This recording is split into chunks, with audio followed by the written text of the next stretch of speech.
Welcome to the Character Factory, where we take fictional characters and build them in Pathfinder 1E. Saitama, the Caped Baldy, the man who's trained for 3 years and can probably backhand God if the scenario called for it. And if you're playing Pathfinder, he's likely to do just that. But how do you build someone who can defeat any adversary with just one punch? Let's find out!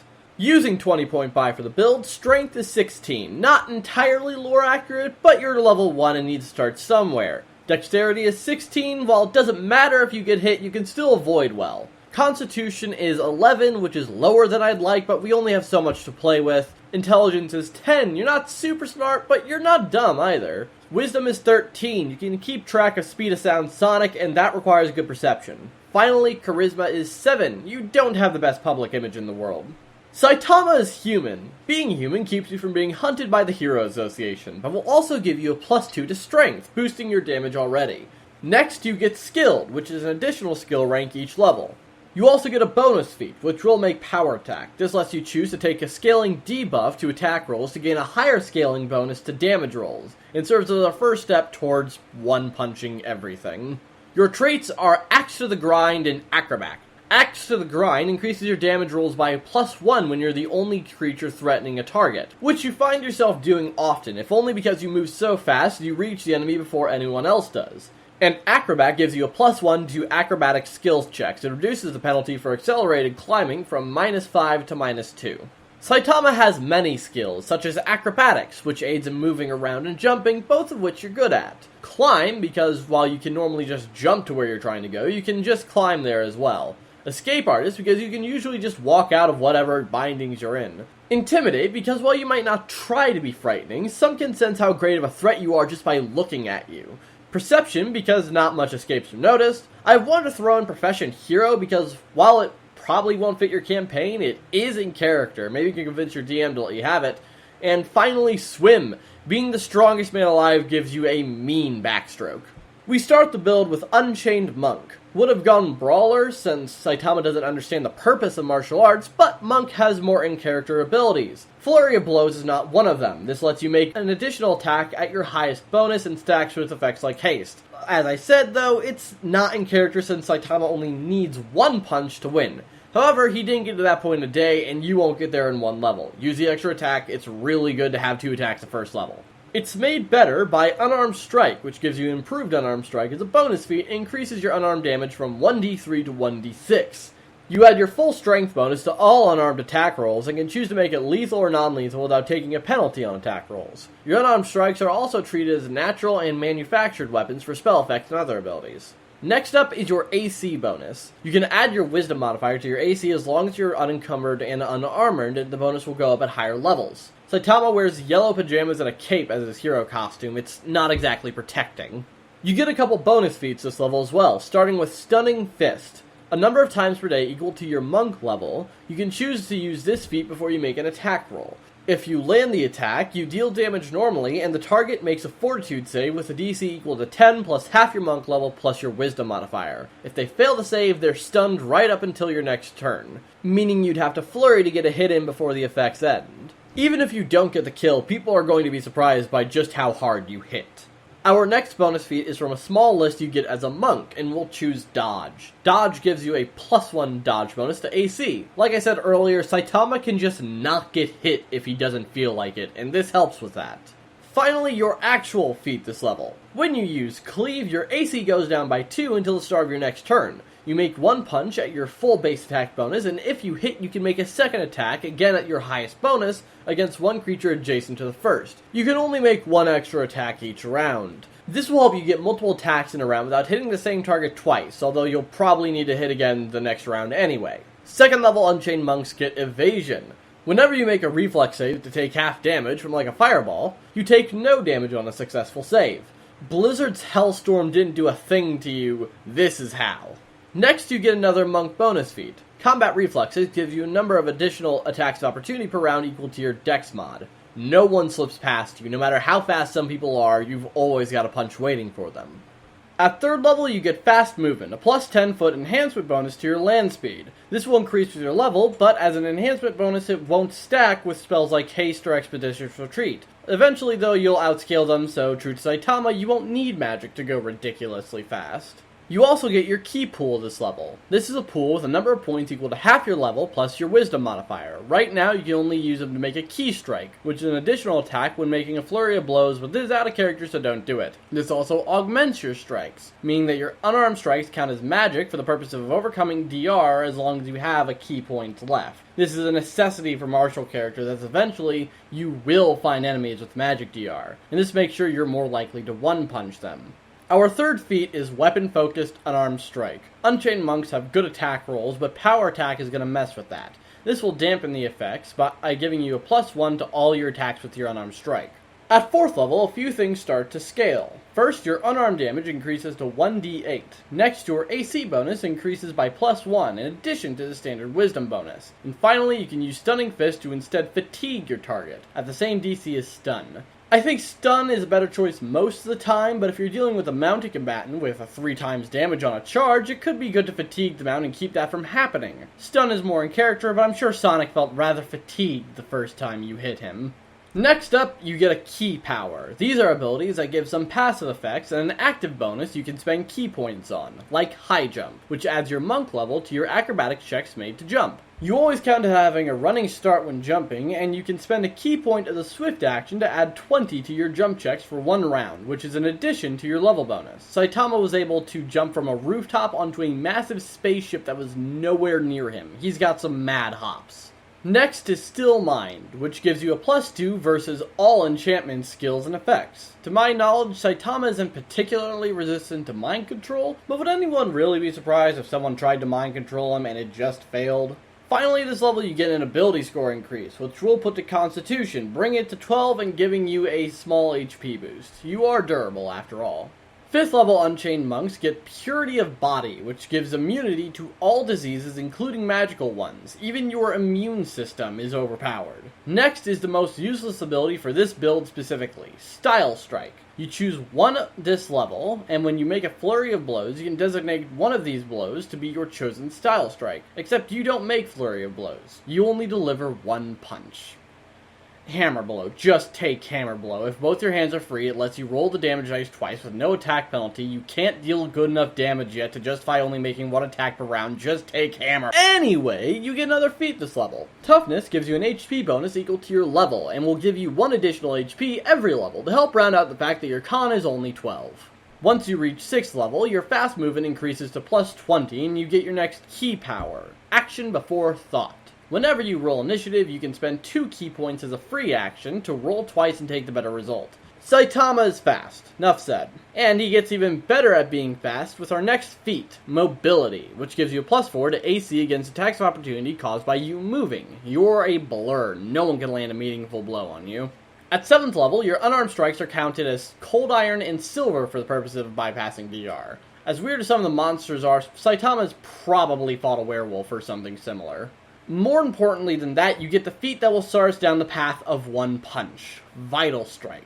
This lets you sacrifice the extra attack you get from base attack bonus and double the damage dice of your one attack. It only doubles the fist damage dice though, so you don't double the weapon abilities, precision damage, or strength unless you crit. If you do crit, you don't double it again, instead just adding the extra dice. Right now, you deal 2d8 plus 8, or 3d8 plus 16 on a crit. Not one punch territory just yet, but definitely punch that hurts like hell territory.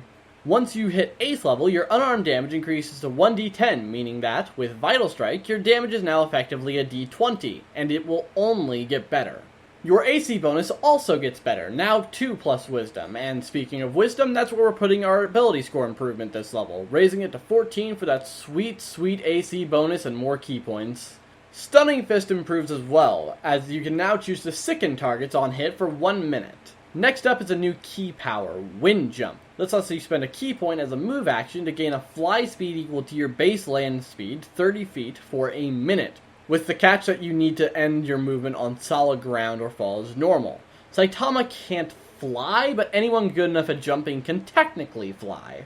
At 9th level, your speed bonus boosts to plus 30. At this point, the only people you should be slower than are higher level monks. Another benefit of your speed is improved evasion. You still take no damage on reflex saves when you make one, but now, even when you fail, you only take half damage. Hellstorm is worse than any fireball or lightning bolt that I've ever seen, and it did not bother Saitama. You also get a Style Strike, but now that we're within Vital Strike territory, you don't need to take one. So don't. What you should take, though, is your next feat, Devastating Strike. This lets you add +2 to your damage when using Vital Strike, which is multiplied on a crit, meaning you now deal 2d10 plus 12 damage every hit, or 3d10 plus 24 on crit. Your next key power, 10th level, is Sudden Speed. This lets you spend a key point as a swift action to boost your base land speed by +30 that lasts for a minute, giving you a total of 90 feet land speed or 60 feet of fly speed when paired with Wind Jump. Bear in mind that fast movement is not maxed out yet, meaning you still have the potential for more speed. Just letting you know. Your unarmed strikes now also count as lawful alignment for bypassing DR, for whenever you come to blows with the Demon King. Last this level is your bonus feat, which will make improved critical. This doubles the critical threat range of your chosen weapon, that being your unarmed strikes, meaning you now critically threaten on a 19. Nothing spectacular, but having your crit go from a 5% chance to a 10% chance is always a good thing. At 11th level, Flurry of Blows increases to allow a second additional attack during the full round attack. This doesn't matter since you're only making one attack. What does matter is your next feat, Improved Vital Strike. This forfeits another extra attack to now triple your damage dice.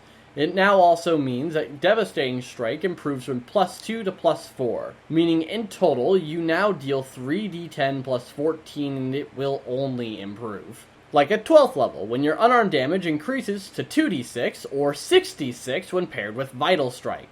Vital Strike is a very balanced feat chain, which I suppose is entirely untrue since it's already level 12, but you know, a 6th level localized fireball each round is nothing to scoff at. Your AC bonus improves as well, now to 3 plus Wisdom, and for the first and only time for the build, your fast movement improves at the same time as these other two, for a total of +40.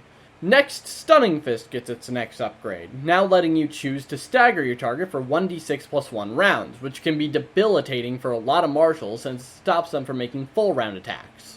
You also get a new key power, One Touch. As long as you have a key point in your pool, you can make a single unarmed strike as a touch attack, dealing additional damage equal to half your monk level. Vital Strike lets you deal more damage than this, but a touch attack can be very useful if your target has a lot of armor. Finally, your ability score improvement this level is Strength. It's already good, but we can make it better before the build is done. 13th level Unchained Monks get another Style Strike. You don't. What you do get is Tongue of the Sun and Moon, which lets you speak with any living creature as though you were affected by tongues. This one is a bit hard to sell as in character, but you were perfectly able to understand aliens who probably didn't speak Japanese.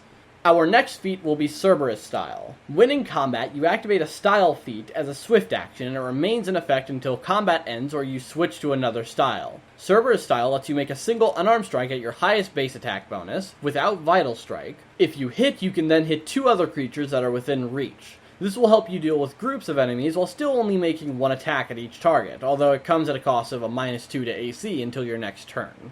At 14th level, you get your next key power. Diamond Resilience lets you spend a key point as a swift action to gain scaling DR for a minute. Right now it's DR2-, at 16th level it'll be DR4-, and at 19th level it'll be DR6-. While temporary, that's more DR than a Barbarian gets. You also get a bonus feat this level, Deflect Arrows. This lets you deflect 1 ranged weapon attack per round as long as you know that it's coming. Throwing rocks at you doesn't really work. At 15th level, your fast movement improves again to +50. Next, you get a Style Strike, but not really. What you actually get is another feat, Cerberus Snare. This stops anything hit with Cerberus Strike from taking 5 steps and applies Dimensional Anchor to them for a round. Spell resistance does apply though, and if you find a creature with it, then you have to roll a caster level check using your character level. People who see your power are often so startled they can't bring themselves to move. Unarmed Strike and your AC bonus both increase at 16th level, going to 2d8 and 4 plus Wisdom. Hit harder and be harder to hit. Stunning Fist improves as well, now letting you blind or deafen someone permanently, like forever. Although to be fair, if you're hitting someone, they won't be in need of their eyes or ears much longer anyway. You also get another ability score improvement, which again goes to Strength, improving the modifiers and thus your damage. Other 17th level monks get Style Strike. You don't. What you do get is Timeless Body, which stops you from taking age penalties to your stats. Too bad this didn't prevent hair loss. Our feat this level is Greater Vital Strike, which now quadruples your damage rolls and improves on the bonus from Devastating Strike, now making it +6. I'm sure you can work out what that damage is, but don't worry, we'll get to that at the end of the build. At 18th level, your fast movement increases once more to a total of +60. Pair that with sudden speed and you can move 120 feet with a single move action, or 240 with a double move. Saitama is fast. And your fast can be improved with the Freedom of Movement key power. This lets you spend a key point as a swift action to gain the benefits of freedom of movement for a round. This lets you ignore effects that would restrict movements, like paralysis and the slow spell, causes all grapple attempts on you to fail, and lets you move and attack normally underwater. After being buried up to his neck by a mole man, Saitama just walked out of the ground. Suffice to say that his movement is free. One last bonus feat, Snatch Arrows lets you catch any range attack you could deflect with Deflect Arrows, and lets you throw any thrown weapons back at its attacker. Again, throwing rocks does not work on you. At 19th level, you get Flawless Mind. This lets you roll all will saves twice and take the better result, and if you fail such a save against something with a duration longer than 1 hour, you can make a new save every hour. Even your mind can punch anything that tries to break in. Next is your last feat of the build, Cerberus Crush. Whenever you use Cerberus style, you can add the benefits of all Vital Strike feats, and by extension, Devastating Strike. Now you can take out small groups of monsters in a single round. Finally, at 20th level, your unarmed damage and AC bonus increase for the last time, up to 2d10 and 5 plus wisdom. We'll get to the damage calculations for that 2d10 shortly. But before that, we have to talk about your Stunning Fist upgrades, which lets you paralyze targets for 1d6 plus 1 rounds. I cannot stress how good it is to be able to paralyze a creature, because if you can, you and all your melee allies can auto-crit whoever has to sit there and pray they survive for at least 2 rounds. Your final key power is Diamond Soul. This lets you spend 2 key points as a swift action to gain spell resistance of 30 for 2 minutes. It has been made clear that magic doesn't really work on Saitama. Nothing does, he is unstoppable. The only real explanation for that is that he's not really human. Perfect Self makes you an outsider instead of a humanoid, which gives you DR10 Chaotic, and lets you enter a state of perfect calm to regain 1 key point every 10 minutes. And finally, in the unlikely event of your death, you can be revived normally despite your outsider status. You also get another ASI to Strength, but that's less cool. And that's the build. But did 3 years of non-stop training work? Well, let's look at your damage. Your base damage dice is 2d10, so paired with the Vital Strike chain, Devastating Strike, and Power Attack, your damage every punch is 8d10 plus 23 every round. Now technically, a flurry of blows would get more damage. That's only if you land every hit. You make 1 attack at your highest bonus that is very likely to hit consistently. The downside is that that's about all you can do. Your low wisdom means you have a very limited key pool, and no way to get them back until the very end of the build. And while Stunning Strike and all the options it gives you are useful, your DC isn't too high, also in part because of your low wisdom. But that's fine. You don't need any of that fancy stuff. You do an average of 70 damage every time you punch something. Even alone, that means that most creatures are going down quickly. So why bother doing anything else? Just make sure you have other hobbies. When fighting is that easy, it'll stop being fun. Let me know what you think of the build, and maybe like and subscribe if you enjoyed the video and want to see more. Or don't. I have no authority over you.